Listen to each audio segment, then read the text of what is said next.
Team Empire Hope either still want to play with it or haven't really got the memo that this hero isn't really the same tier 1 caliber as it's been previously, I think. Yeah, I should probably figure out who's playing what. Okay, so Tatake. How are we pronouncing this one? I've always said Tatake. I've never had any angry Twitter messages about it, so we'll go with that. Okay, Tatake, he's the 1 position, he is the carry. Lightless is the mid, who is now most likely going to be playing this Ember Spirit. 3 position is Mastery, so he will likely be on this Timbersaw. So I guess, let's see, Mastery, ooh, I love this flag. Belarusian player, okay. Indeed. Excellent. Yeah. Does not have Timbersaw as one of his signatures, so I don't know, maybe it's just a recent comfort thing. And James is the 4 position. James isn't a player that I recognize, same thing with Eknart. So the 2 support players I do recognize on Team Empire Hope. Those are the names that I was familiar with before. Yeah, I think Team Empire Hope is made around this support duo of Eknart and James. You know, these 2 guys. James plays a very, very good Tusk, as you see Cyber Legacy actually first phased it. So some real respect here coming out for him, because this guy, he takes off when he gets given these active 4 positions. But yeah, meanwhile, Cyber Legacy, you know, we all know the Cyber Legacy players, I believe. Well, I mean, you and me do, but I'm not sure about, you know, some of the guys in chat. This might be their first exposure towards some of these younger CIS players, but Pikachu is Iceberg's brother, playing in the middle lane, and does play a very, very similar style of Dota to his brother, but recently has been loving the Death Prophet, and as you see, Cyber Legacy are going to take it out for him as their first pickup. I think the one people probably don't recognize that much is probably Last Hero on Cyber Legacy, because he wasn't really with them when they were that stupid team name, what was it? Head to keyboard 918 618 or something like that. Yeah. He was one of the most recent additions. He had a brief run on Vega Squadron, I believe, but that's the only time that I recognize seeing Last Hero. But I had no complaints with him. You and I got to see them play against Cyber Tractor, and Cyber Legacy definitely had a resounding 2-0 victory over them, and so I was really had no issues with any of their players where I'm like, oh, well, you know, Pikachu did great, but, you know, their support duo didn't really do that much, or their offlane didn't really do that much, or their carry got carried. Overall, I think it was a pretty well-rounded squad, so if anyone's skeptical about Last Hero, you can put those worries to rest, but going up against Team Empire Hope is definitely going to be the biggest challenge for this team in this group. Indeed, fret not, fret not. On paper, I believe I would probably say Cyber Legacy do have the edge, but these guys are quite up and down with their performances. So especially, you know, you get to see a lot of these teams. You know, there's so much data on tier 2 CIS teams because they have so many leagues going on here, which is really great for a lot. You know, that's why so many of these guys are tied to organizations like Cyber Legacy, Team Empire. There's so many organizations over in CIS because they have the leagues constantly running. There's a Paramatch League, Stay at Home, so many to even start listing. So these guys get a good amount of practice in, and these guys are going to know each other very, very well. Hence why you see some of these more unusual bans like that Tuscan tier 1, but that is, of course, to target James and his favorite hero. I'm not sure about the Weaver, though. Has that been popular elsewhere? I think so. It may also be like a selected targeted ban, but I think the hero has kind of been on the come up, somewhat falling off in favor of like I don't know, these I keep seeing Weaver try to be shoved into these 3 position roles, but it seems like the 3 positions that are primarily popular these days are the ones that build the auras, tank a lot, which Timbersaw does fulfill, which is why it's kind of suspicious that the hero is not that popular. But I think Timbersaw's biggest issue is the lack of disable, and so as great as he is starting a fight, he's not really good at forcing a fight to like continue. He can jump in, cause a lot of chaos, take a lot of damage, but he doesn't have any stuns, unlike the Centaurs, which are exceptionally popular, which I'm kind of surprised Cyber Legacy have not opted for. I see this Shadow Demon Centaur combination be picked up so frequently. It's such a difficult lane to have to go up against, but yeah, instead Cyber Legacy are holding off on their off lane likely for right now, as it's most likely going to be a 5 position Shadow Demon. Come on, Grim Bounty. I want to see it win, baby. If OG couldn't win with it, and you couldn't win with it, or did you win with it? No, we lost horrendously. Okay, see, there you go. It's cursed. It's cursed. The cursed combination. They go for the Earthshaker instead, and immediately Cyber Legacy are like, okay, we can deal with this Earthshaker, and they pick up a Morphling for themselves, which is a little bit naughty. They want that. They want that Morph Shaker combo. Yeah, I'm curious if it being on the enemy team would justify building an Aghanim Scepter just to get the True. enchant, Yeah. but most likely I think this Morphling is just good inherently because of the 10 Ember Spirit. seconds We've seen remaining. so many Right. Morphlings just use Ember's own power against himself by slight 5 chaining the seconds Ember, turning on remaining. Flame Guard, going back into Morphling, and then you're just less of a glass cannon than you typically are, especially against a team with such high spell damage. Like so far, Team Empire Hope have basically no right click unless the Ember Spirit opts for like a Desolator. Yeah, yeah. I mean, Chrysalis has been a little bit popular. We did see it recently, but I mean, that's kind of the power of Ember, isn't it? Really, that you can just build him any way you want, and he's gonna be strong. I think Ember is way too strong right now. Actually, I think that's a very easy thing to say, but he just seems like he does everything. He can give you magic damage. He can give you physical damage. He's got high mobility. He's handsome. He's good looking. He's smart. I reckon he makes a great seafood dinner as well. Like a shrimp scampi type thing. Yeah, I don't know. I find him more high viability because of his flex potential. Not so much in the CIS region, but the SEA region. You will see Ember Spirit be played in 1, 2, or 4 positions. Yeah, yeah. And CIS, more often than not, it will be played mid, especially sure. tier 2 CIS like this. So I'm anticipating that Lightless is going to be playing it. But yeah, I agree. Ember Spirit's an 10 seconds exceptionally strong hero, remaining. and I don't think any of the nerfs in any of the recent patches have really 5 seconds impacted him that remaining. heavily. He's one of the lucky heroes that has the kind of talent that did not get affected by 20% with the Sleight of Fist charges, which it's a 25 talent, sure, but still, like, every little bit counts against all these other heroes that got hit across the board. For sure, for sure. Yeah, that's Darkseer. He's kind of just a hero which can play on his own, which I think is always nice when you've got an assassin. Open up your availability for him to move towards mid, but then you've also got a DP who you don't really need to help out too much. But I don't know. It's okay. It's an okay pick. I'm not sure I value it that highly though. It's the only thing. I struggle to see what they're wanting to do with this. I guess they were like, oh, we need some team fight. We need some offlaner who's going to be okay on his own. But I don't know. I don't know if Darkseer is it.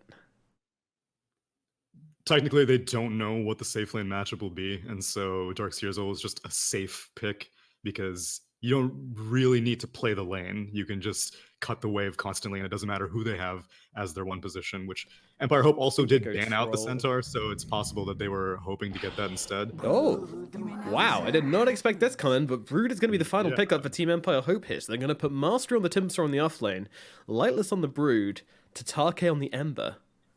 Okay. Interesting. So then there you go. They are showing some flex potential. I'm proud indeed of Empire Hope that they're sending the Ember Spirit in the safe lane. Again, it's something that Darkseer does not necessarily need to be concerned about. But yeah, Broodmother, it's not an amazing Broodmother game. It's pretty good, but Death Prophet is not going to get completely mauled in the mid lane as opposed to some other gotcha 10th pick Broodmother picks that oftentimes come up where you need to be like, oh, let's send the Darkseer mid instead because like there's no way our mid lane can play this. Now I think Death Prophet should be able to handle it fairly well. And Death Prophet's also a hero that doesn't really care about having to stay in the mid lane. That's the other disadvantage sometimes of having to play into a Broodmother is you're like, oh, well, if I go to gank, then I'm going to lose my mid lane tower so quickly. True. Death Prophet doesn't really care about that. They'll both just sit around in the mid lane forever. Yeah, I'm going to pop my ulti. Well, I'm going to throw some spiders at you. I'm going to jungle a bit. I'm going to push you a tower. We're going to come back to lane. Yeah, no one's really allowed to do that much. I think it runs both ways, though. Brood is often played as this hero who should be going to the jungle a decent amount and finding creeps and amplifying his farm. You know, it's not really the kind of ultra push run at you hero it used to be, but more of the kind of I'm going to out efficiency you, if you get what I mean. Just want to point out, by the way, this isn't a rerun. A lot of people saying in chat that it is a rerun. It's not, unless, of course, this is in the future. In which case, it might be a rerun. What you would say if it was a rerun. Give me the date and time. Oh yeah. That's a good idea. Show me the newspaper on your webcam. Jesus, you want the hard evidence here, don't you? It is the 20. If you're watching this game on the 29th of the 4th, 2020. Then this is not a rerun. Any other time, then it probably is. Unless we've had to reschedule for some reason. Or unless you're just making up a date in the future. That would be really high MMR, wouldn't it? That would be real smart. The 5-head play. Alrighty, let's get into this matchup. So Lightless heading towards the middle lane. And last hero, he is going to go mid into this Brood. Well, okay. I mean, it is better than the Death Prophet. So what is Death Prophet's lane going to be now? She's going to be going into an Ember Spirit. Oh, okay. So that makes a lot of sense for her. Yeah. So, so to be able to take advantage of that theoretical mid lane matchup and set it into a different lane, sure, go for it. Again, I feel like Broodmother would not dominate a Death Prophet. Obviously, Darkseer will do better. And then the question is, are you willing to rearrange a Death Prophet? And in this situation against an Ember Spirit, absolutely. Freaking Bignum on this Nyx Assassin is going to be a nuisance for this Ember Spirit all game long with that carapace. And if his laning phase also can't go well because Pikachu's just going to be bullying him as well, then Tatake is going to have his work cut out for him. So you're saying we might see a game where Ember Spirit doesn't look really good? I mean, all things considered, as popular as Ember Spirit is, he's like typically the most picked hero in most of these tournaments. He doesn't have an amazing win rate. He will, you know, be around 50%, which is obviously quite nice for a hero that you can pretty much always first phase without any shame. But he's not like super dominant or super strong. He's just popular. Fair enough. I think that's a fair comment when you look at the stats. I mean, it's almost in most tournaments that tends to be the case. Like, oh look, Ember Spirit's most picked, and not doing that well. I think Wraith King has the highest. Oh no, that's in pubs. That's in pubs. Ignore me. Yeah, for some reason Wraith King super strong right now. I don't know why. Yeah. And yeah, this is going to be an interesting one. Darkseer in the middle lane against Lightless. Well, you know, doing pretty well to start things off as expected, and yeah, up top Tatake starting to suffer against his DP. Is just all over him to start this off already, dumping in the Spirit Siphon onto him, sitting on top and trying to just harass Tatake as much as possible. Meanwhile, Bignum has a little bit of a skirmish with Ekanat over on the side. Yeah, and the bot lane as well. This Shadow Demon already kind of causing some issues. This is a difficult lane for a double melee lane to have to deal with. Timbersaw obviously very reliant on physical damage resistance, but Happy Durara is more than willing to max out the Shadow Poison in this lane. And I mean, he actually got triple mangoes. I wouldn't have been surprised if he picked up some clarities because no one can really take it off of him. What is he gonna force out a fissure to take off a clarity? No one really wants to have to do that. Yeah, and that's already right. Mastery Oh my god, down. That was a lot of damage. Poisoning the well in this bottom lane. Happy off to a very brutal start down here. Yeah, I mean, this is the weakness of the Earthshaker, right? He can't do anything about this Shadow Demon's ability just to spam out. He doesn't trade particularly well with him either. They're trying to throw a Fissure in just to interrupt the CS. I mean, that's pretty much all an Earthshaker can do with the laning phase in this kind of lane. Yeah, I'm wondering if with James getting boots first, he's not planning on sticking around in this lane for long. He just wants to make sure that Timber does not give up first blood. Timber's about to hit level 2, so I'm sure once he has Chain and Reactive Armor online, he shouldn't be in too much trouble. And James does successfully stand in the small camp as well as have a ward to block it just to make sure that Happy Durara does not attempt to counter it. Yeah, and this is the dual purpose of the boots, actually. I think it does allow you to move to other lanes more efficiently, but it also allows you to be really annoying. Oh, Tatake getting low for the crit sword. Oh, just clipped him. Can't believe that connected. Yeah, that was Pikachu just channeling his inner Gaben to land that Crypt Swarm there somehow. Yeah, well, I'm surprised he even like cast it in that direction. Like the Spirit Siphon shows you where he is, but he's just styling, you know, like, just saying, "Hey, you know, watch this, guys. I'm gonna get him right on the edge of this one." I think that's what I think he was trying to also clip the Grimstroke with it, and he's like, "I know it'll also kill the Ember Spirit, but that was close." Yeah, dang. That's a sign of someone who's played a lot of Death Prophet to pull off the value plays like that. But yeah, I mean, what I was saying about the Earthshaker, I can't remember, I think it was Misery who was talking about this, but he was saying like going boots of speed on the Earthshaker is really good because it just allows you to actually do more in the lane as well by blocking creeps, by interrupting pulls. That's something you can use Fissure for as well, just interrupt pulls and just try and work the lane aggro a little bit nicer and pull creep waves as well. So there's so much more you can do when you just have these extra bit of movement speed and kind of turns your hero into a slightly better one, but still going to be an Earthshaker in lane, unfortunately. It's kind of rare that you'd see boots be considered almost a defensive item for a support, because almost always like boots first on a Tusk, for example, or a Tree and Protector means that you want to play super aggressive. But for an Earthshaker, it's almost the opposite. Like you said, it's more for the mobility to be able to get these fissures and show up to the lane and not miss out on experience, be able to block camps. So yeah, it's working out so far. It's just you're not going to be able to slow down this Morphling, and so they're just kind of hoping that this Broodmother, which was their very last pick, is going to ultimately decide the game for Empire Hope. Meanwhile, in the middle lane, Last Hero is looking a little bit silly over here on 40 CS at the 4-minute mark. you know, just Darkseer things, hanging out with his little spider buddies. But Brood's honestly not that far behind him because she's just been jungling, as mentioned before, wanting to efficientize her lane as much as possible. I'm actually wondering who's going to be ahead. It is still Darkseer very slightly. I'm wondering if he goes to just sit on top of these creeps with this little Iron Shell on him. No, he just wants the mid wave. Fair enough. Because neither of these heroes really need to put that much money into regen. Like, Darkseer still hasn't even burned his salve. He's about to hit level 6. Broodmother is also basically about to hit level 6. He puts a shell on one of her broodlings. Yeah. It's forcing us a micro. Oh, where's it gone? I can't even see it. I think it died. I think he successfully split it. So, well done. Lightless is definitely a brood player.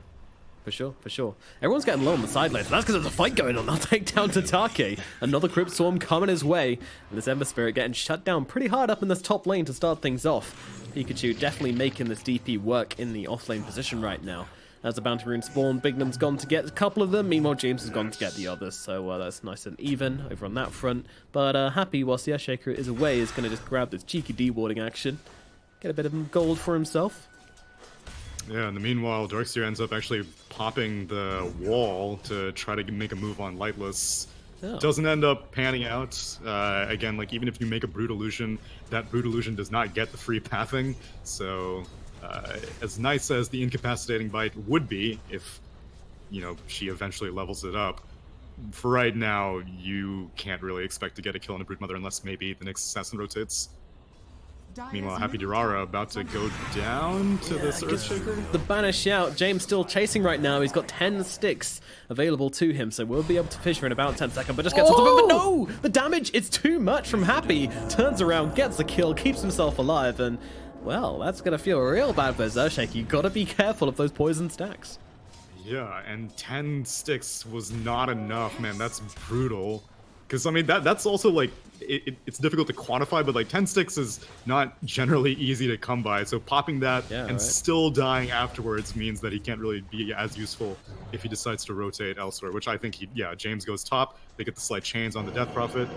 Yeah, Pikachu in some trouble now as a Fisher comes through. Inkswell's going to pop as well. Pikachu running out of life quickly, but a nice stun from Bignum. Is enough to keep Pikachu alive, though, I don't think. Well, TP, actually. He's going to land this. They've got nothing to get. Oh, they do. James finds the Enchant Totem from the sides, and Pikachu will lose his life. And now no TP either, so it's going to be the walk of shame for the Death Prophet. Back up to this top lane. Brutal. Yeah, the trade-off is that Palantimos is left alone, but at this point, Mastery does not have too much to be concerned about. He's got 3 points in reactive armor. Shadow Demon had to go back to base, so he got a little bit of free time. Although now, Happy Durara is here, and Mastery only has 2 wand charges and counting, but he's got to kind of be careful.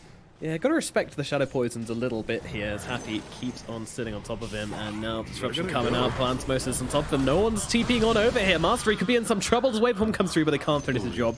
Mastery makes it to the trees. Palantimos will be left wanting, but certainly a close one. Yeah, no points in the Adaptive Strike quite yet, so no chance to really finish off that Mastery with a little bit of extra magic damage. Although Happy Durara is still in the neighborhood. Doesn't really have any mana, though, which is a problem, but Mastery is kind of low. Yeah, he's fine. My thoughts exactly, James. Yeah. Going back up on top. Blimey, it doesn't stop, does it? Top lane, Death Prophet getting jumped on right now. Is going to be able to get off a Spirit Siphon or 2 for her, but unfortunately the silence is in. Looks like she's going to be okay this time around, especially with Bignum helping out. Actually, last hero arriving, dropping the wall here, and trying to chase down James. It's going to be the target, and haste out onto Bignum here with that Iron Shell on top of him as well. He's got a stun available. This is one dead Earthshaker. They're going to be able to run him down without too much difficulty. Does get out of stun just before he dies. A final FU, but drop he certainly shall. And Empire, I mean, they're not too bothered about this. It's a rotation on the Darkseer. Yeah, and Lightless was, I guess, farming a little bit in the jungle, so he wasn't able to react quick enough. Like, as soon as he had 5 seconds, like that, whatever tier 1 tower damage you see is basically like 7 seconds of Broodmother sieging it, because in the meanwhile, she was farming her own jungle, so not that big of a disadvantage to have the Darkseer leave. So, quick movement by Bignum to make sure that Brood can't fully take down that tower. Although, I mean, because she is farming the jungle, she's also accelerating her farm quite a bit. Actually going to be opting for a Diffusal Blade first item, which a little bit surprising. I feel like against a Darkseer, you're not going to really be able to use that... what is it? Is it called Cripple? It used to be called Cripple, I think. Whatever the active on Diffusal Blade. Inhibit. Inhibit. You're not going to really be able to use Tsunami. that. Jesus, Obviously, you didn't know obviously. the active abilities of items. Do you know the active of cheese? Do you know what that's called? Fondue. Oh, what a Yeah, player! I'm ready for these. This man knows his trivia. Yeah, okay. Well, inhibit. I don't think he's going to be able to inhibit many targets, and Morphling is also very evasive inherently, so a little bit surprised to see the Diffusal Blade first pick up. Brood was one of the heroes that I was considering if the new Nullifier would be any good to get earlier on. We also saw Aghanim Scepter be very popular on him for a brief period of time. That's kind of fallen off, but Lightless, I imagine, he knows what he needs to do on this game, and Diffusal will definitely provide a lot of early game power. For sure, for sure. I mean, I agree in that it kind of suffers a little bit in not being a fan. You know, there's nobody who really wants to spam spells. I guess you could argue Crypt Swarms, but once you pop the Exorcism, that's kind of your main duty as a Death Prophet gone. Right. Morphling, are you talking about for like the mana break? Yeah, the mana break, kind right? of? Yeah. Morphling, he's still going to be able to shift attributes. That's not an issue for him. I guess the Darkseer is going to feel a little bit sad if he doesn't. You know, he's more of a throw in that combo, throw on some Iron Shells, and get to work. Meanwhile, Mastery happy to just sit on the tower against Plantimos down here, and Plantimos actually doesn't really care about him either. So these guys are kind of just locking horns in the bottom lane and hanging out and trying to battle for last hit. Plantimos does have to play slightly on edge here, but has those 10 1 as well. He just wants to go full agi and get his 20 stick charges. I wonder if Mastery will will he scan for this? Man, because he could go for some sick plays. Yeah, he's getting curious, but Valentimos is playing it very, very safe. He just wants to go full agi, get his 20 sticks, or maybe go for a kill as Nyx Assassin Vendetta. Bingham's coming on over. Has that break, of course, thrown to the Timbersaw, but he already has the 24 active armor stacks, but doesn't matter, it doesn't. They have the damage to bring him down. A little bit surprised they were able to just rip through him so quickly, but they get him. Alrighty. Well, yeah, that's pretty big, actually. That's quite big. And the was that an offensive to go? I don't know, man. I'm just calling it. Definitely wasn't a reason for it, but they did lose their middle tower. The Brood was finally able to get to work, do what she needs to do, and get her damage done to that tower. So that's definitely something pretty nice going Empire Hope's way. Brood's still just going to farm. I imagine this is going to be, what, Deso, BKB, maybe even... Yeah, Deso, BKB seems like a pretty good timing, to be honest. I don't think you need anything else to be Brood. Definitely anticipating it to be more like a combat-oriented Brood rather than the split-pushing-oriented Brood, which I think they need. Well, they're immediately going here. They're looking for this guy. He has got the mech, though, and that's going to mean he can get out of jail. Not super comfortable, but does make it out. And again, James just where he wants to be, where the aggression's going to take place, throwing in the Fissure, finding the opportunity to try and make a play for the kill here. But, you know, forcing this Darkseer back each and every time as well is he's all the way back to base, and this is just the Broodmother pulling ahead on net worth even further. She is huge. She's getting bigger by the minute. She's not really creating that much space for the rest of her team, because like the Morphling does not really feel that pressure. Eknart is going down, and like none of the Cyber Legacy heroes are like really concerned about the Brood. Yes, she's farming, but she's not. I mean, she took the mid tier 1 tower, but taking mid tier 2 is infinitely more difficult. So she's not really opening up the map for her Ember Spirit or her Timbersaw as much as you would hope, as Mastery does eventually take down that bot tier 1 tower. Yeah, it took him a bit of time, but with Morphling realizing that this lane isn't really that profitable for him anymore, he can jungle pretty nicely with his Morbid Mask, so heads off to the jungle, to brighter pastures. Grass is always greener in the jungle, as any carry player will tell you. But this is getting a little bit invaded here. Lightless, he's spewing his webs. Yeah, this is what needs to happen. He needs to make sure that this Morphling just does not... the more time Morphling is moving around from lane to lane to stay away from this Broodmother, then mission accomplished. Because Brood is just so mobile inherently, it's not really that big of a deal for her. Uh-oh, that's a silence. They're in trouble right now. There's nothing to help them out here. Full Agi. Silence comes out, and Plantimos just gets absolutely evaporated. Meanwhile, up in the top lane, they're going to get... No, over towards mid. My bad. They get the kill onto James, and an excellent being popped to top, but we're going to see Bicken going down in the middle lane, and now they're trying to run away, but the root comes down onto Darkseer. He can't get away from this right now, but doesn't really... Yeah, he's not that squishy, so it's fine. They don't have the damage to get through him that fast. No silence coming out from the Grimstroke either, so it's fine for Last Hero to get himself away. It's just, yeah, I mean, a lot of stuff happening across the map at once here, and they didn't get that top tier 1 tower. I think the only good thing for Cyber Legacy there is that Darkseer survived, really. Yeah, and Exorcism was popped for that as well, so now Pikachu's exceptionally vulnerable. Waiting to make sure. Oh, they don't get the chance. No, oh my god, what a map! Oh my god, is it? Oh my god, they have to drop the echo for it. I mean, that's kind of value. Yeah, no, I mean, Shaker would have echoed for that anyway, I think. Just she's a very tanky target, but man, that silence was almost amazing. Only 1 point though. So it is a 3-second silence, but you've got to start TPing instantly, and Echo Slam's instant as well, so nice try by Pikachu, but very, very quick set of movements from Empire Hope. They went down to the bot lane, killed the Morphling, went to mid, tried to go on the Darkseer, was not successful, and then just continue moving to the top lane and successfully pick off the Death Prophet. Just reading the description of silence. Prevents enemy units in an area from casting spells. Yes, I believe that's what it does. Read it and say it. Oh, the deeper description is a little bit more interesting though. Peering into the veil of her opponent's demise, Crobulus sees a silent future. I guess this whole COVID thing's a lot worse than we realize, huh? Meanwhile, Happy, he's having some spider problems. He's going to drop inside this disruption here, but when he comes out the other side, there is only going to be a grim fate awaiting him. He gets cut down by James and Lightless. Spot continues. Let's see, Bignum, his Vendetta time's out, so he's going to settle for sniping out a Courier, and Mastery is really just, like, overwhelming right now. No one on Cyber Legacy is really willing to deal with him. Granted, you kind of need the Nyx Assassin Vendetta to be able to do it, but Mastery is just like stealing stacks right now. He's not, like, he's farming in between tier 1 and tier 2 towers. This is, like, Timbersaw's, like we said, not a particularly popular hero because he can be exploited. But so far, Cyber Legacy are not really taking advantage of his weaknesses. No, you can definitely say that again, but in the current situation, I do feel like Team Empire Hope are just going to hit this timing with this BKB on Brood, and what exactly does Cyber Legacy do for this? Like, their Morphling is a world away from his Ethereal Blade. This Death Prophet, alright, she's alright, she's got this Yules, and then you've got this Darkseer who's just kind of getting a pipe soon. I mean, they're going to be able to put up some sort of a fight, but I just don't feel like it's going to be enough. Yeah, at most they just have to prevent Empire Hope from taking like a ton of towers because their timing is going to be much slower, but their wave clear is pretty solid between the Ion Shell and the Crypt Swarm. As long as you can make space for Palantimos, he will eventually carry. He is the hardest carry out of the 10 heroes in the game right now, so hopefully you're just banking on Palantimos being able to take you past 30 minutes or so. Yeah, it needs to come in clutch, but it's going to be a struggle to get those 30 minutes. Pretty soon, Team Empire Hope are going to want to put on the gas, but this top tower will fall, but they're circling for the bottom tier 2, and maybe starting off with a pick-off onto last hero would be a pretty nice start, but I don't see him just yet. He's come back in.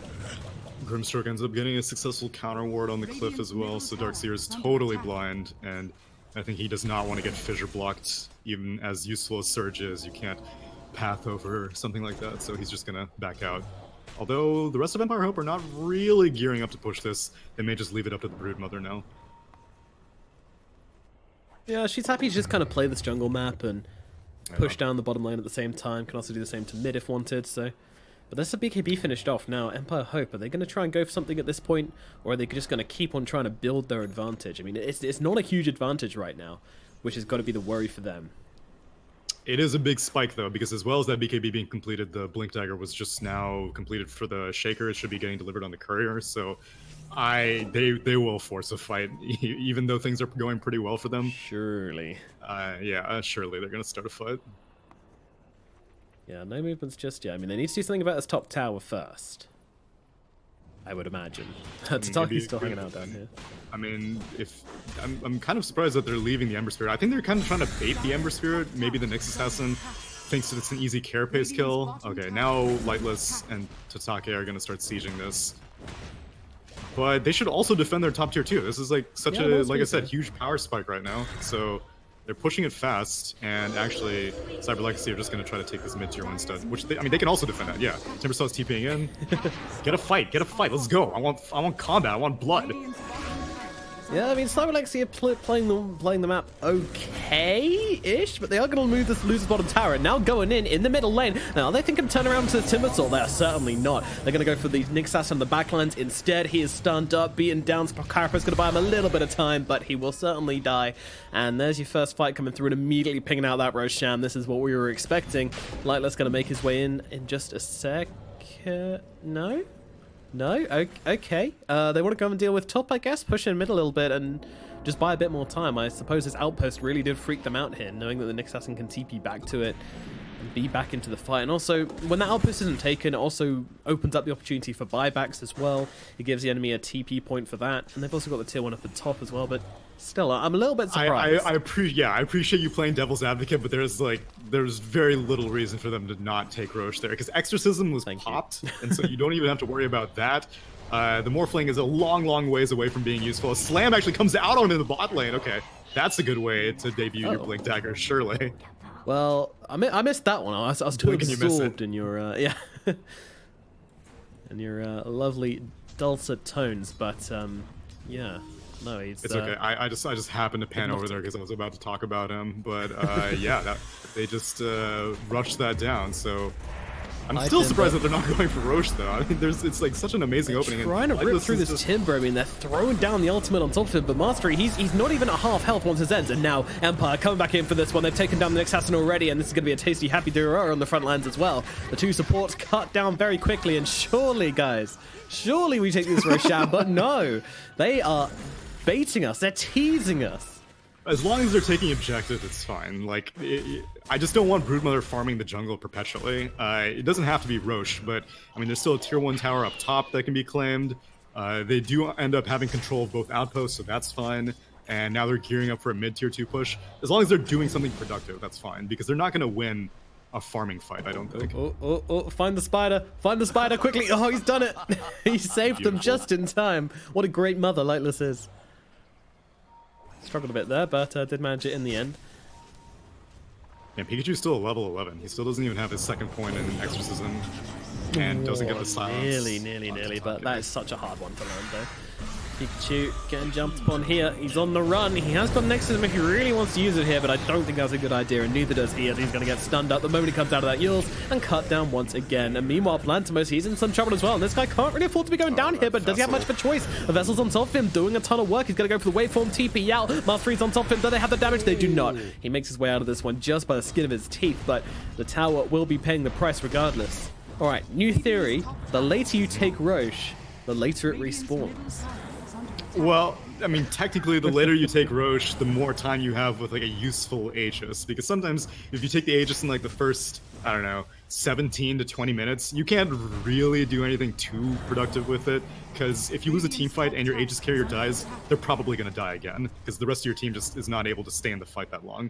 But if you take it at like 23 minutes to 28 minutes, then you can like just keep baiting out fights on the enemy team over and over again. And I mean, it's not like Cyber Legacy can take the Roche anytime soon. Empire Hope have all the map control in the world, so there's no... It's not like there's a Templar Assassin who could sneak it on Radiant or anything like that. There's buying time until they're maybe ready to start sieging high ground with Mages. Yeah, I mean, maybe that's the that's the core to it as well. You know, they just want to be on the map, not in Roshan. Be pushing lanes, be killing heroes, and they've certainly been doing that. Empire Hope. It's Morphling has now completed the Ethereal Blade, so something's finally going the way of Cyber Legacy. We'll see if they can do anything with it, as they did not spend Exorcism in that last fight. So hopefully, Cyber Legacy will be able to take a tower now, because I feel like they've tried multiple times and have just gotten stopped every single attempt. Will they though? They want to get this last jungle creep and then smoke coming in on no one. Although another Shawl coming in on Palatino, so that'll be nice for the shotgun. Yeah, they've got the smoke on Happy. But yeah, I mean there's an Earthshaker waiting in the backlines with this slam. Only level 1 right now. Wonder if he took the tome for level 2. Or I wonder if he's got the tome in Korea? No. Oh my god, he's already like halfway to a Shadow Blade on this Earthshaker as well. Yeah. James is a greedy boy. Actually, even gonna pop this Shadow Amulet here just to be extra sneaky, sitting behind Lightless. Smoke does come out from Cyber Legacy here. I wonder what they're looking for. Are they gonna try and sneak the Roshan? Oh, I like this. I like this a lot. It's brave, It's ballsy, and it might just gets work. scanned. Uh-oh, it's not working, no. boys. It's not working. The spiders are coming in. They're trying to bail on this one as quickly as possible, but they're immediately jumping onto the Death Prophet. They want to try and take down this Exit as quickly as possible. They're keeping her alive a rather long time. Happy gets the disruption out onto him, and Lightless still on top. A bunch of them coming through, but the Echo Slam comes cutting through, and that is Pikachu brought down, but they have killed Ekenhart in response. Meanwhile, on the backlines, Happy gets taken down by Tatake, but over on the front, we've got this mate Wolfling bouncing around all over the place, nearly dropping James here. The Illusion Army gonna do the work. Can they finish the job? Crypt Swarm comes through. He's on about 30 HP. They can't seem to finish it, and now they move forwards onto Pikachu, but the yours comes down onto Brumo, but everybody else is on top of him here now, and Pikachu is gonna die for a second time in this fight. They were unable to kill James, and even Last Hero throwing his body into this one. They just can't kill him. The Earthshaker keeps on staying alive, and now the Surge runs out for Last Hero, and with it, his Life Force might be running away as well. Bignum tries to land a decent stun, and that gives him space to get off the Surge, but on the backlines, Palantimos just gets annihilated on the backlines. He tries to jump in and take down Tatake, but just throws his body into 5 heroes, and that, as usual, results in a very instant death for this Morph. And now Roshan wide open. They'll finally come in and take it. This is why they didn't take Roshan. They just wanted this fight. It's the bait. So smart. The reverse bait, reverse psychology. Yeah, I mean, it was a clever idea, and I don't think that Cyber Legacy would have been able to win a head-on fight. But at the same time, I don't really think that they can take Roche quickly enough, because even if you are able to successfully take Roche, the Dire team, they find Next Assassin as well. Yeah, Bignum, he's looking pretty boiled right now. That's what you do to a crowd, isn't it? Or Scorpion. Wait, I don't eat scorpions. Doesn't sound like a good idea. They're pretty poisonous. No, you put that in like tequila, don't you? Isn't that the thing you have like scorpion inside the bottle? Do you eat it though? No, I think it's just there for like aesthetics, or supposedly like the scorpion poison is like in it as well. But I don't know if that's FDA approved or anything. There's you definitely do it with I'm not sure if it's like a worm at the bottom of your tequila shot, and then you're supposed to eat the worm afterwards. Yeah. Tried to make us do this in Canada once, and I fortunately I couldn't stomach it. Meanwhile, Palantir is getting silenced up here, tries to go for the quick shotgun onto the Grimstroke, but finds Lightless on top of him once again here, trying to morph that strength in as quickly as possible. A disruption going to come out onto him as well, just to give him that extra. Oh my god, Happy just about makes it out. They will finally finish off Ekenhart here, and Palantimos immediately just going for the TP out, knowing Lightless doesn't have an interrupt, and will get away. Lightless, he's pinging Pikachu here, but I think Pikachu's alright. I think. Yeah, he should be fine. Alright, well, I mean, that's a nice little pick, being able to kill off the Grimstroke and not have to suffer any casualties and not have to use any expensive things like a BKB charge or anything, which Palantimos is going to be opting for a second item BKB, which always kind of feels bad as a Morphling, but also I don't think he has any choice this game.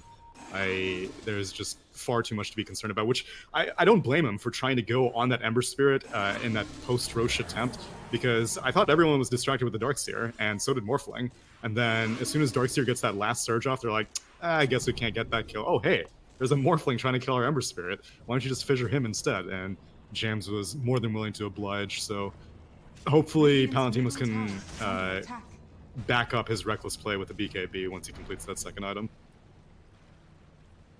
Yeah, it seems like a decent decision for Palantimos in this game, considering he's been trying to just like a couple of 100 HP away from blowing up these supports recently. But that's the work of the cloak. It's a really strong item to just grab here. They nearly find actually the not sure who that was actually. I think that was the Nyx Assassin. Yeah, he got the carapace off on the Ember Spirit, so he was stunned for too long. Man, this Ember Spirit's super tanky. Freaking Spirit Vessel, BKB, and Agitreads, but I mean, he's alternating between them. 2k HP on Ember Spirit. Granted, it doesn't deal a lot of damage, but all he really needs to do is just have the Spirit Vessel, put it onto the Morphling, put it onto the Death Prophet, and that's an amazing contribution to every single team fight. Yeah. More than what you need from him. Oh, now he wants to stop this. Strong item, and now, well, unfortunately, Happy's going to be finding this one out the hard way here, getting beaten on down, and the Fisher from the sideline is going to make sure of that as well. Palantir was trying to snipe a courier. He sees it. He doesn't go for it, though. He wants to keep low here. I think he was just farming in a strange place, but he has got the TP available. I don't know. He's chillaxing, I guess. Chillaxing. Yeah, what are the I mean, there is basically nowhere safe for him to farm. There's so much dire vision as they're actually going on the Death Prophet mid. So yeah. Honestly, this is the safest place for Morphling to get his tier 3 items, is in the enemy jungle, which he does find a Titan Sliver, so pays dividends. Worth. Kinda. Unfortunately, they are starting to amass outside your base. The siege is beginning. They're building those ladders, building those towers, building those ballistas, scorpions. You went into Fansu. Catapults. Yeah, that's what I'm more familiar with. No, the catapults are the inferior one. Oh yeah, trebuchets. Trebuchets, that's right. Sounds so much more refined as well, doesn't it? Of course, everything French does.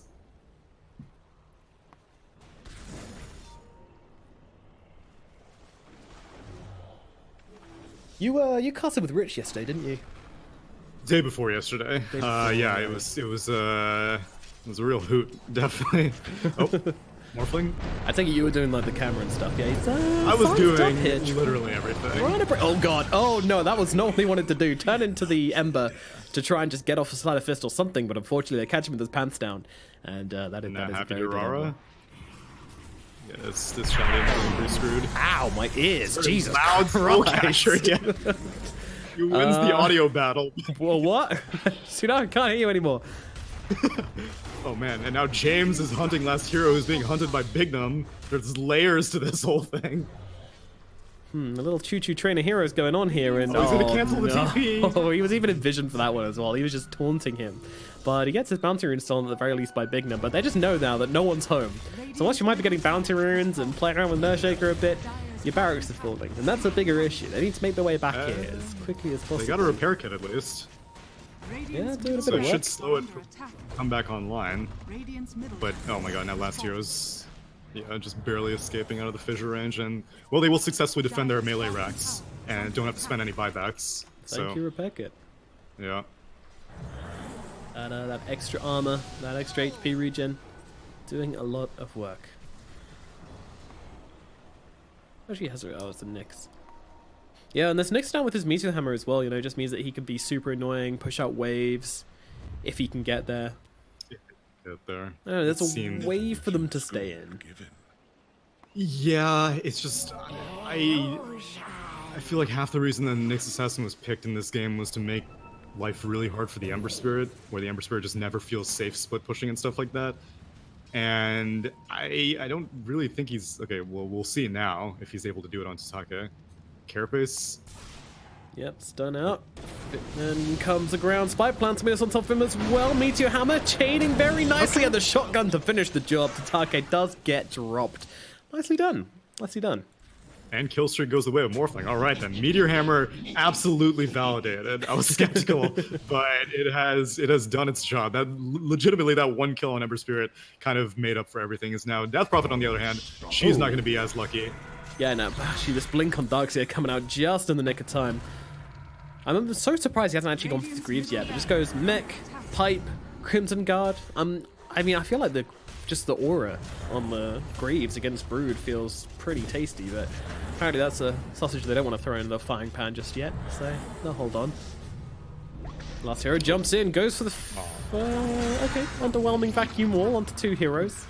Doesn't actually get the Brood in it either, so mono wall, but there we go. Yeah, I just want to point out, by the way, Morphling now finishing off that BKB and heading towards that Rapier. It's going to be his item. So this man, he realizes they need something. They need something big. Something explosive. No, I'm on board with this. The Death Prophet is just so massively far behind that he needs to go for a big game-winning item like that. If Pikachu was a little bit more intimidating, then maybe, but he's level 15 with a BKB and Yules, and had like a really good laning phase, but just unfortunately got caught out one too many times. And yeah, it's all on Morphling's shoulders now. At most, Pikachu is going to be pretty valuable for the silence on the supports, but Ember Spirit has his BKB completed. Obviously, Broodmother's had her Whoa, Broodmother is freaking out on my screen right now. Oh, wow. That's some breakdancing. Is he going back into that spot? No. I thought he was for a second, but... Well, that's just like where Lightless chills now. Yeah. Top lane? Ooh. Who was that? Yeah, was that the Morph again? Oh, they're looking for Lightless, actually. They might find him here. Bignum's on top. Lightless, though, he knows. He absolutely knows something's wrong. Yeah, and unlike the Ember Spirit, it's very difficult to chain disable this Broodmother before she gets her BKB off. Yeah, they actually saw Nick's coming. James, he's on top of Plantimos right now. Plantimos, just about getting the waveform in time. I don't think he realized how close he was to death. Yeah, I think James just barely bumbled into this sentry range, and for that split second of detection, Morphling knew. Empire Hope are not really in any rush right now. As pressing as it is to stop this Morphling, you really just need to confirm the next Roche, which Eknard is gonna keep walking in and out of the pit, and once they have that Aegis and Cheese, then they definitely need to start ending the game, because Morphling, even like pre-Rapier, Morphling is like pretty intimidating right now, and Broodmother's gonna start falling off dramatically. Sure. Yeah, give him the respect he deserves. Lilacs are going for the Scuddy next, which I think is very nice versus the Morphling with that healing reduction, gonna stop a little bit of the efficiency coming out from the strength gain. Yeah, I guess that's actually a more tempting build as of recent buffs, as opposed to the Nullifier. Yeah, the Scotty, especially since they already have the Spirit Vessel completed on the Ember Spirit as well. This Morphling, another reason why I'm not surprised he's not going for something like a Satanic. Like sometimes if you have the Titan Sliver, you can just double down on status resistance and get a Satanic, do something with that Mord Mask. But against all this heal reduction, it's not really worth it. And Roche is up now, but neither team is verified. Or he's got the BKB though. Oh my god. I mean, yeah, fair enough. Fair enough. It's a 10-second charge, but you're dead if you don't use it. So nice reactions from Plantimos there just to get himself out of there.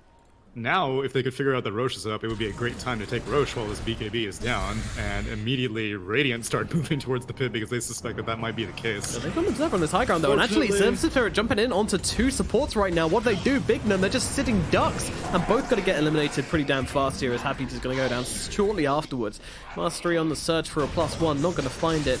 Empire Hope, do they want Roche or do they want to go again into this high ground? Yeah, if you can force out some buybacks, then that would be more worthwhile. And this mid-tier one with Nyx Assassin being dead, he has a repair kit in his backpack. Is he going to use the last charge?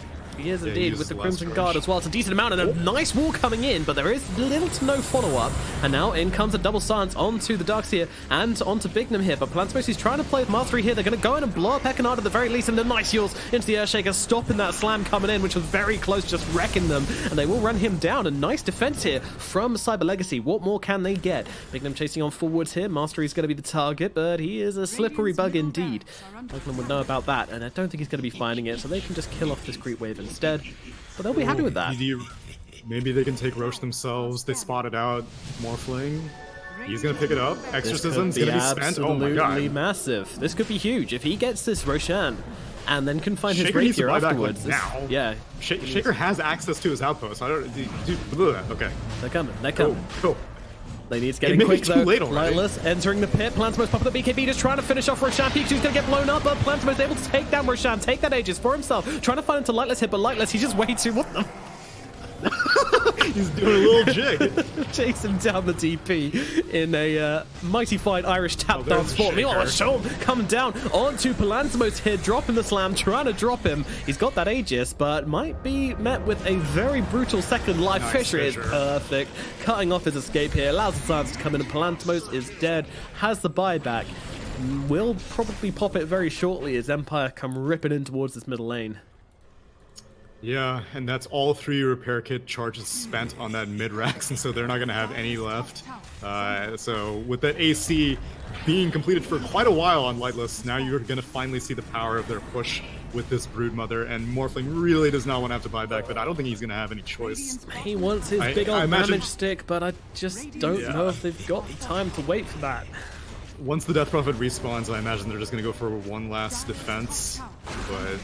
it's rough. They're going on to the next, and there's a buyback coming out from the Morphling. They want to try and make a big response here. Will they be able to find it though? It's Taka going in deep with the BKB, and they'll be able to rip down Happy quite quickly. Oh my god, no buyback on him. And Pikachu, he might be losing his second life just quickly. He's got a BKB, but unfortunately there's so much damage coming out from the Brood. They will haste Pikachu back into the base. They're turning it around. Do they have the damage? They just well might. Lightless will drop, and they look towards Eknard as well. That's going to be an easy second pick off. Another defense will come in. The Brood and Grimstroke are dead without buyback here, so it's some time to actually try and make something happen. happen. Meanwhile, the Ember actually jumping back over. Pikachu's here, ready to catch him. Stun comes out, damage comes into Take, goes down, and Cyber Legacy still holding onto this game, clawing onto it. The fingernails are dragging out the edges of this game as they hold themselves in. But, I mean, again, moving, edging closer towards that rapier for Palantamos.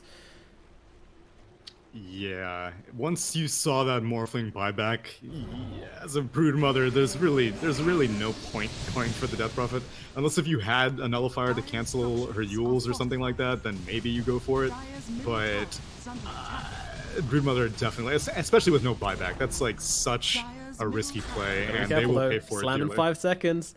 Gotta respect the big slammy jammies, guys. And it does look like they are somewhat doing so. James coming in, goes for it. 2-man comes. Oh my god. Palantamos is dead without buyback. The Brood's gonna be back in 30 seconds. You should have respected the slam, but they were just scooped up next to each other.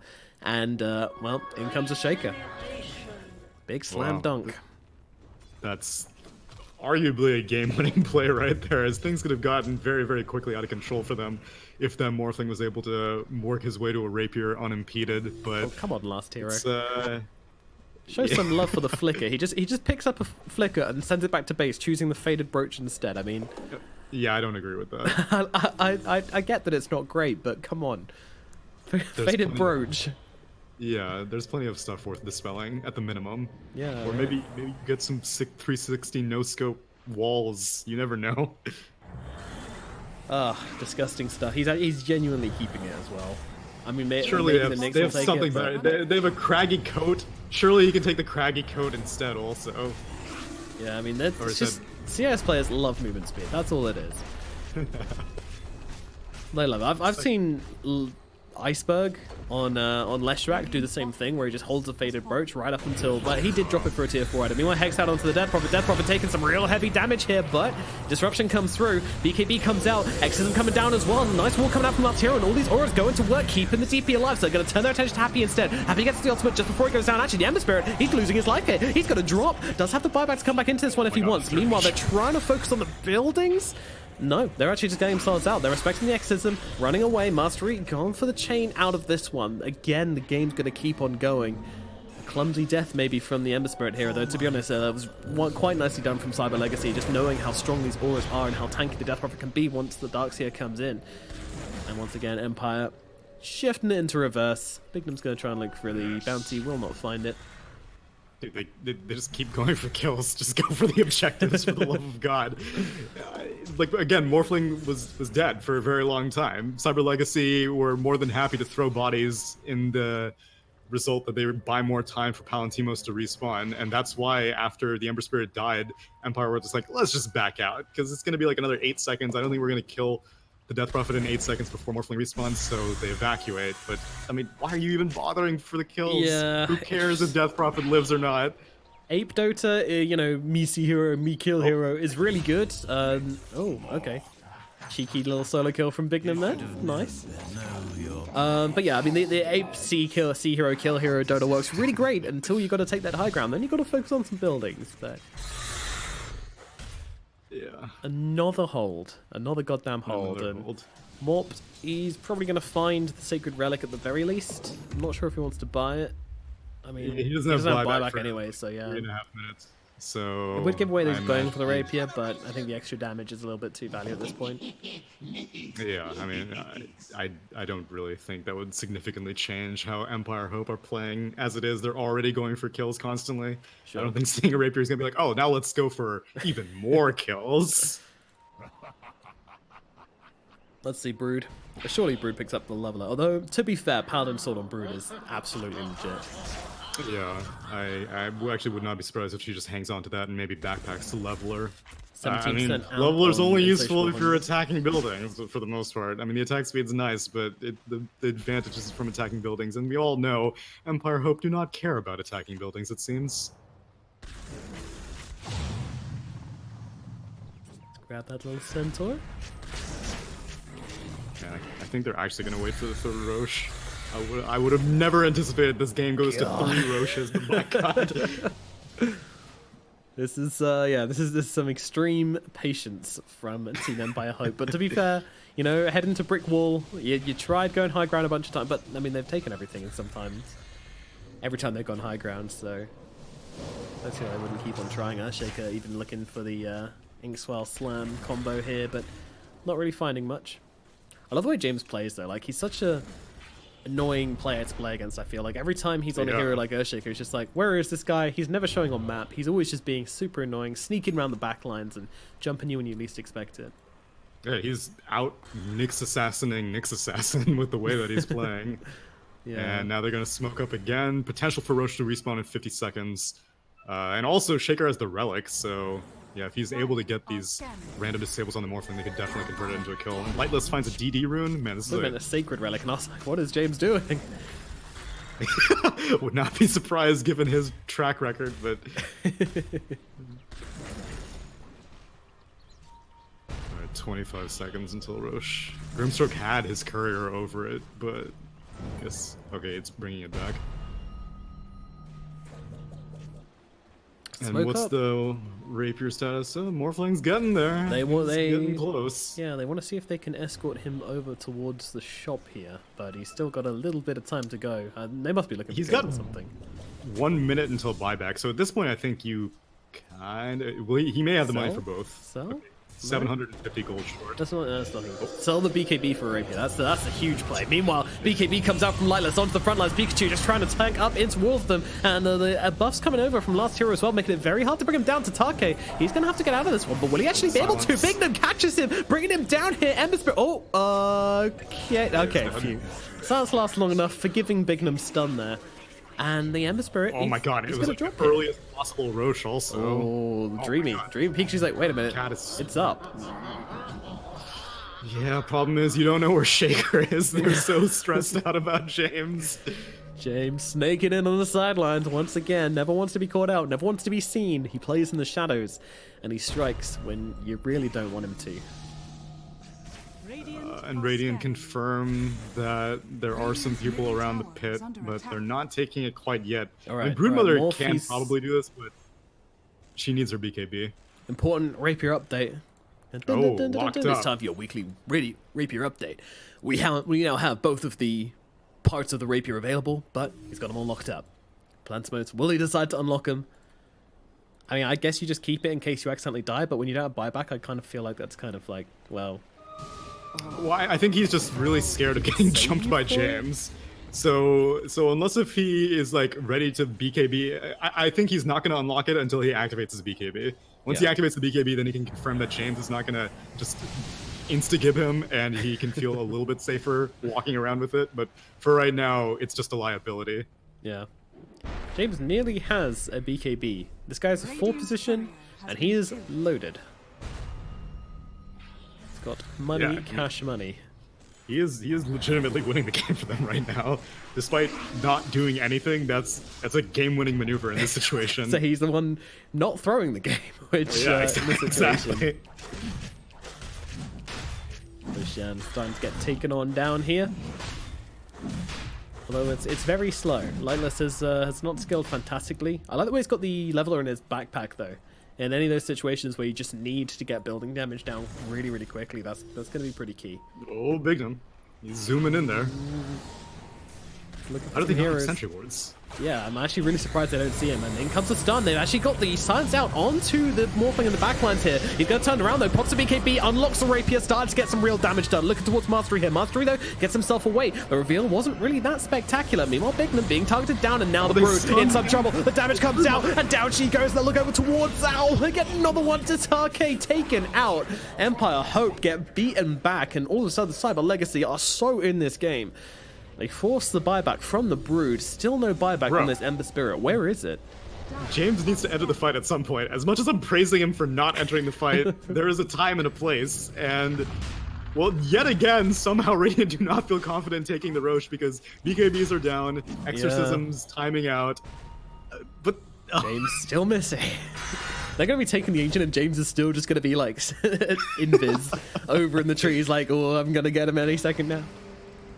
That guy in your pubs which doesn't cast Black Hole all game until he can get like the 5-man Black Hole. Yeah, I mean, I'm fine with that, but then like I don't know why Empire Hope are just not taking Roche themselves. What are they afraid of? What's the worst that could happen inside the pit? Maybe Darkseer is able to get a vac wall, but even then, buyback anymore. I don't know. Like this Rapier is very, very scary. Yeah, and they're playing even more scared. Empire Hope have had a net worth advantage. They peaked at like 20k net worth. Now we're down to 13k net worth advantage, and they're playing as if they're the ones losing. Yeah. I don't know. I don't know how one side of this game is anymore, though. No, it's very even. It's 50-50 at this point. Morphling needs 600 gold for buyback. He's just staying off the map. The only thing I can think of is that he's afraid of Earthshaker. That's the only reason I can think of. Without that BKB, yeah, that is a big fear. James, he's just. I've never seen James. I'm gonna picture him as like Mr. What's his name? From the Karate Kid. Mr. Miyagi. That's the one. Just very wise. Wax off. Yeah. Okay. Very wise. Like, the key to any battle is patience. James, why didn't you help us? Patience. Patience, my child. My young teammates. You only know the power of the Shaker, if you are the Shaker. Refresher, by the way, on Pikachu. Oh, really? Okay. Yeah, and cheese as well, so gonna have the mana for it, even though, I mean, he's so, wow, whoa, he fully bought out then, because he had buyback available. So, I don't really know how long of a fight. I mean, that's the thing, like, Exorcism lasts for 35 seconds, and I don't really anticipate a fight going on for 70 seconds, unless they think they can win a fight. He does not die in the fight, and then they can take objectives, which, okay, good, more power to you, but not having buyback seems kind of sketchy. But at the same time, I hope we're never going to do anything, then I guess you're probably going to be able to farm back buyback in the meanwhile, as they finally smoke up on Cyber Legacy. Yeah, looking for some sort of play here. Oh, and they go group search onto the Brood once again, fighting her. Do they have the damage to bring her down though? Pikachu trying to get on top, but the Echo Slam going to come in response. They might be able to break down the next, but even so, Destruction comes in, buying a bit more time. Darkseer now in trouble. Darkseer's going to drop, but James going to die as well. Bignum does lose his life. Meanwhile, Tataki in the middle of everything, trying to fight up into this one. The Morph could be in some trouble. Hexed up inside that Morph form. He needs help. He needs it now, but he's not going to get it. Ripier's on the deck, available for anybody to take up. They're defending it well, but Lightless just comes sneaking on in. That is mine, he says, and they will take down Pikachu with it. And no buyback on this Morph. No buyback on anybody on the side of Cyber Legacy. May well have just put an end to this game, and that is the risk, the severe risk of going for a play like that just before you have that buyback, and just as they have the buyback on the Brood. I mean, it's so costly there. And actually, Morphling bought out for Chrysalis. I mean, come on, dude. So is that what it was? Did he buy out the Chrysalis? Because I was looking at this and I'm like, wow, were the reliable gold changes really that dramatic that he lost like 1,000 gold whenever he died? But I think he bought the Chrysalis and then just smoked without buyback into Rapier. To be fair, you're right. Like that, if he was 600 gold off, that's a hell of a lot of gold to just wait for there. So I don't know. Maybe he was never going to get it anyway. So what's the point? Either way, Team Empire Hope, they are going to get the victory in game number 1 eventually.